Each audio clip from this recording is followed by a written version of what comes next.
Et pour mieux comprendre l'invasion russe en Ukraine, deux expositions sont très éclairantes à ce sujet, actuellement au Centre mondial de la paix de Verdun. Elles présentent notamment les cadeaux faits par les chefs d'État de ces deux pays au président français, des cadeaux hautement symboliques de leur conception du pouvoir, mais également de leurs ambitions politiques pour leur pays. Lodoïs Ravel, Frédéric Madiaye. Cette maquette en métal précieux représente la cathédrale Basile le Bienheureux, un modèle de l'architecture russe orthodoxe qui a été offert par Vladimir Poutine à Emmanuel Macron en 2018. Un cadeau qui véhicule une certaine conception du pouvoir. Les cadeaux faits par les dirigeants internationaux sont toujours choisis avec soin.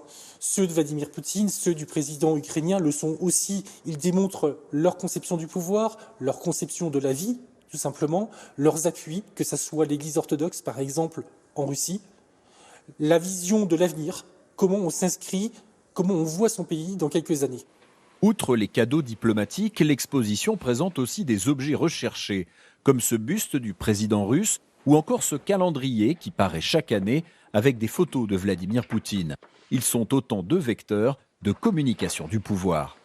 Les cadeaux russes sont en général caractérisés soit par les symboles du pouvoir, le Kremlin, un pouvoir unique, celui de Vladimir Poutine, soit par des références à la Grande Russie, la Russie des tsars, que Vladimir Poutine utilise beaucoup pour ses cadeaux. Et on a toujours cette volonté de personnaliser finalement le cadeau, de montrer ce pouvoir personnel de Vladimir Poutine.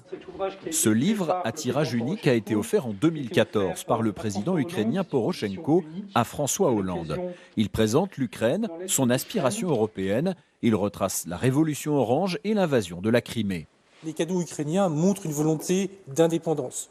Une indépendance de l'Ukraine, une volonté de mettre en avant Kiev comme une place forte en Ukraine, une volonté aussi de remercier l'effort qui a été fait en 2014, en 2015, lorsque la crise en Ukraine a débuté et lorsque la France et l'Allemagne ont permis le format Normandie qui a abouti au premier cessez-le-feu de Minsk. Outre ces deux expositions en cours, le Centre mondial de la paix propose une conférence-débat ce jeudi avec la députée Sabine Tillet. Il sera question des enjeux de la présidence française de l'Union européenne, une nouvelle occasion de décrypter et de comprendre la guerre en Ukraine.